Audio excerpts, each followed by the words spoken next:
Hi friends, welcome to my channel. ನಾನು ಈಗ ತೋರಿಸ್ತಿರೋ recipe ನಲ್ಲಿಕಾಯಿ ಉಪ್ಪಿನಕಾಯಿ ಆಮ್ಲ ಹೆಂಗೆ ಮಾಡೋದು ಅಂದರೆ, ನಾನು ಇಲ್ಲೊಂದು ಸ್ವಲ್ಪ ನಲ್ಲಿಕಾಯಿ ತೊಗೊಂಡಿದ್ದೀನಿ ಆಮ್ಲ. ಅದನ್ನು ವಾಶ್ ಮಾಡಿಬಿಟ್ಟು ನೆಕ್ಸ್ಟ್ ಏನು ಮಾಡೋಣ ಅಂದರೆ, ಒಂದು 5 ಮಿನಿಟ್ಸ್ ಒಂದು ಪಾತ್ರೆಗೆ ಹಾಕಿಬಿಟ್ಟು ಅದನ್ನು ಬಾಯ್ಲ್ ಮಾಡ್ಕೊಳ್ಳೋಣ. ಸೊ ಅದು ಬಾಯ್ಲ್ ಆಗೋಷ್ಟರೊಳಗೆ ನಾವು ಅದಕ್ಕೆ ಮಸಾಲೆ ಏನೇನು ಬೇಕು ನೋಡೋಣ. ಧನಿಯಾ ಕಾಳು, ಉಪ್ಪು, ಖಾರದ ಪುಡಿ,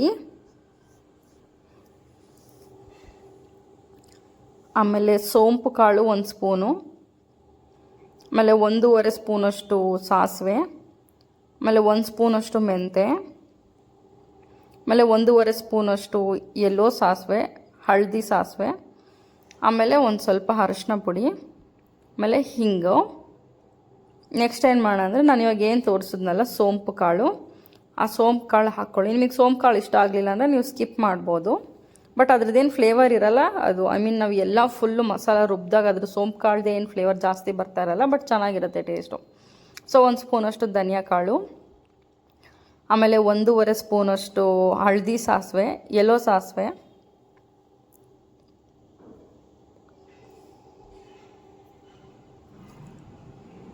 ಆಮೇಲೆ 1 ಸ್ಪೂನಷ್ಟು ಸಾಸಿವೆ, ಜಾಸ್ತಿ ಹಾಕಬೇಡಿ. ಆಮೇಲೆ ಮೆಂತ್ಯ ಸ್ವಲ್ಪ ಜಾಸ್ತಿ ಹಾಕಬೇಡಿ, ಮತ್ತು ಕಹಿ ಬಂದುಬಿಡತ್ತೆ.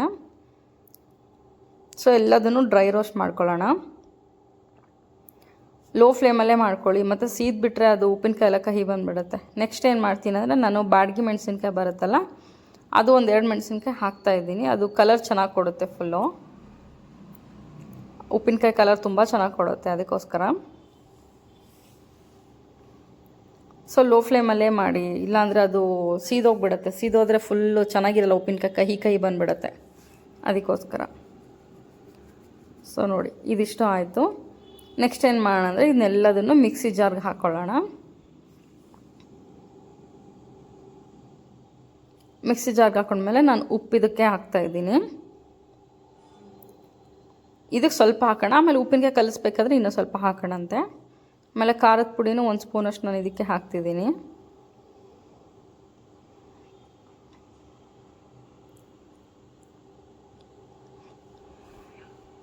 ಆಮೇಲೆ ಅರಿಶಿನ ಪುಡಿ ಕೂಡ ಇದಕ್ಕೆ ಹಾಕೋಣ. ನೀವು ಆಮೇಲೆ ಇದನ್ನು ಸಪ್ರೇಟಾಗಿ ಉಪ್ಪಿನಕಾಯಿ ಕಲಿಸ್ಬೇಕಾದ್ರೂ ಹಾಕ್ಕೋಬೋದು, ಈ ಮಿಕ್ಸಿ ಜಾರ್ಗೂ ಹಾಕ್ಕೋಬೋದು, ಇದು ಯುವ ವಿಶ್ದು. ಆಮೇಲೆ ಹಿಂಗು,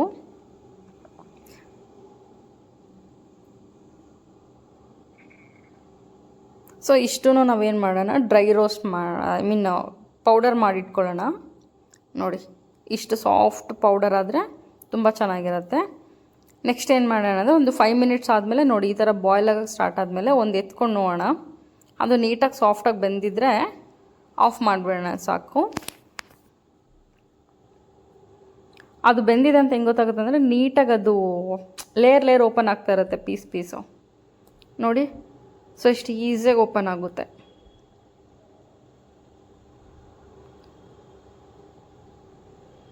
ಈ ಥರ ಸ್ವಲ್ಪ ಬೇಯಿಸಿದ್ರೆ ಅದಕ್ಕೆ ಉಪ್ಪು ಖಾರನೂ ಚೆನ್ನಾಗಿ ಹಿಡಿಯುತ್ತೆ. ಆಮೇಲೆ ನಾವು ಈಸಿಯಾಗೂ ಬೇಗ ಪೀಸಸ್ ಮಾಡ್ಬೋದು. ಸೊ ಕಟ್ ಮಾಡಬೇಕಂದ್ರೆ ಅದು ತುಂಬ ಕಷ್ಟ. ನೋಡಿ, ಇಷ್ಟು ಈಸಿಯಾಗಿ ಓಪನ್ ಆಗುತ್ತೆ.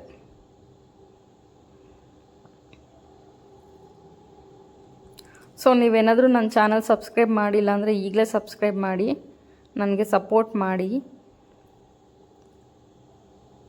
ನಾನು ತುಂಬ ದೊಡ್ಡದಿರೋ ಪೀಸನ್ನು ಮತ್ತೆ ಮಿಡ್ಲಲ್ಲಿ ಮತ್ತೆ ಕಟ್ ಮಾಡ್ಕೊತಾ ಇದ್ದೀನಿ. ಮೀಡಿಯಮ್ ಸೈಜ್ ಇರೋದನ್ನು ಹಂಗೆ ಬಿಡ್ತಾಯಿದ್ದೀನಿ. ನೋಡಿ, ಇಷ್ಟ ಆಯಿತು. ಸೊ ನೆಕ್ಸ್ಟ್ ಏನು ಮಾಡೋಣ ಅಂದರೆ, ಇದನ್ನು ಒಂದು ಕಾಟನ್ ಬಟ್ಟೆ ಮೇಲೆ ಹಾಕಿಬಿಟ್ಟು ಒಂದು 5 ಮಿನಿಟ್ಸ್ ಬಿಟ್ಬಿಡೋಣ. ಅದು ಫುಲ್ಲು ನೀರಂಶ ಎಲ್ಲ ಡ್ರೈ ಆಗಬೇಕು, ಇಲ್ಲಾಂದರೆ ಉಪ್ಪಿನಕಾಯಿ ಕೆಟ್ಟೋಗ್ಬಿಡತ್ತೆ ನೀರಿತ್ತು ಅಂದರೆ. ಸೊ ಅದಕ್ಕೆ ನೀರಂಶ ಎಲ್ಲ ಡ್ರೈ ಆಗಲಿ ಫುಲ್ಲು. ಒಂದು 5 ಮಿನಿಟ್ಸ್ ಆದರೆ ಸಾಕು. ಸೊ ಆ ಗ್ಯಾಪಲ್ಲಿ ನಾವೇನು ಮಾಡೋಣ ಅಂತಂದರೆ, ಹಸಿ ಮೆಣಸಿನ್ಕಾಯಿನ ಈ ಥರ ರೌಂಡ್ ಈ ಸೈಜಿಗೆ ಕಟ್ ಮಾಡ್ಕೊಂಡು ಇಟ್ಕೊಳ್ಳೋಣ. ಸೊ ಈ ಹಸಿ ಮೆಣಸಿನ್ಕಾಯಿ ಇತ್ತಂದರೆ ಆವಾಗ ಒಗುರು ಥರ ಆಗಲ್ಲ, ಉಪ್ಪಿನಕಾಯಿ ಚೆನ್ನಾಗಿರುತ್ತೆ ಸ್ಪೈಸಿಯಾಗಿ.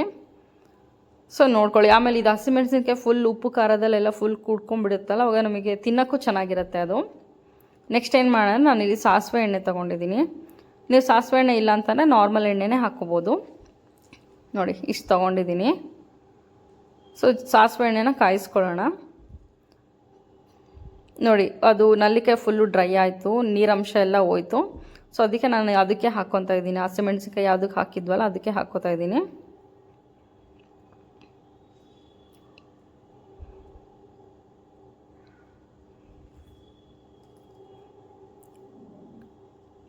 ಇದು ಕರಿ ಜೀರಿಗೆ, ಇದು ಕಾವಲಂಜಿ.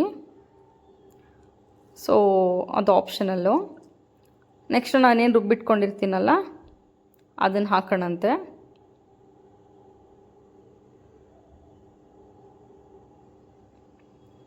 ಆಮೇಲೆ ಎಣ್ಣೆ ನಾನು ಬಿಸಿ ಮಾಡಿ ಇಟ್ಕೊಂಡು ಎಣ್ಣೆ ಹಾಕೋತಾ ಇದ್ದೀನಿ.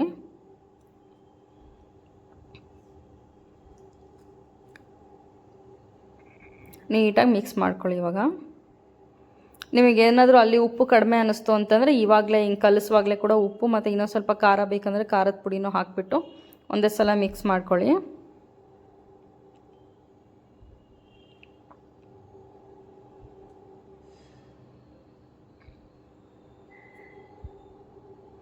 ಇದಕ್ಕೆ ಉಪ್ಪು ಮತ್ತು ಖಾರದ ಪುಡಿ ತುಂಬ ಜಾಸ್ತಿನೇ ಬೇಕಾಗುತ್ತೆ, ಯಾಕಂದರೆ ಇದು ಸ್ವಲ್ಪ ಒಗ್ಗರು ಇರುತ್ತಲ್ವ. ಸೊ ಅದಕ್ಕೆ ಜಾಸ್ತಿನೇ ಬೇಕಾಗುತ್ತೆ ಉಪ್ಪು ಖಾರ.